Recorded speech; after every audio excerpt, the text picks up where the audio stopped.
जिल्हा पालघरमधून मी आलेलो आहे. तर माझ्या कवितेचं शीर्षक आहे बाप.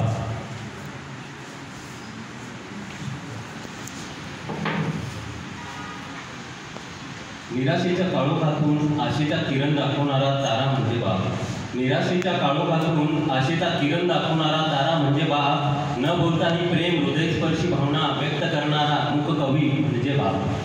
मुले यशस्वी झाल्यावर आईच्या डोळ्यातून वाहणारे आनंद अश्रू म्हणजे बाप. मुले यशस्वी झाल्यानंतर आईच्या डोळ्यातून वाहणारे आनंद अश्रू म्हणजे बाप.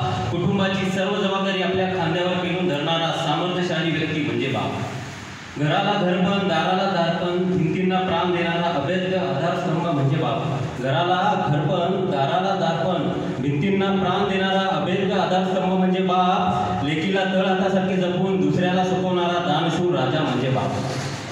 स्वतः पाण्यात बुडून कुटुंबाच्या नावेला वर तरंगवणारा नावाडी म्हणजे बाप. स्वतः पाण्यात बुडून कुटुंबाच्या नावेला वर तरंगवणारा नावाडी म्हणजे बाप. लहानपणीच्या प्रत्येक गोड आठवणीतला अविस्मरणीय क्षण म्हणजे बाप. हृदयाचे धडधडणारे ठोके म्हणजे त्याचा आवाज. हृदयाचे धडधडणारे ठोके म्हणजे त्याचा आवाज. शरीराचा प्रत्येक श्वास म्हणजे बाप. झाडांची मायेची सावली, सूर्याचा उजेड म्हणजे बाप. झाडांची मायेची सावली, सूर्याचा उजेड म्हणजे बाप. त्याच्या प्रेमाला मोजण्यासाठी जगात कोणतेच नाही माप. त्याच्या प्रेमाला मोजण्यासाठी जगात कोणतेच नाही माप. किती सांगू बापाची महती, पडत आहेत अपुरे शब्द. अरे किती सांगू बापाची महती, पडत आहेत अपुरे शब्द. कारण सर्वांसाठी झटून देखील राहतो नेहमी शब्द, राहतो नेहमी सत्य.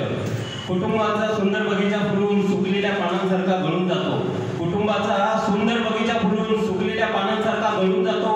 गेल्यानंतरही प्रत्येकाच्या हृदयात प्रेमाचे अढळ स्थान निर्माण करून जातो. गेल्यानंतरही प्रत्येकाच्या हृदयात प्रेमाचे अढळ स्थान निर्माण करून जातो.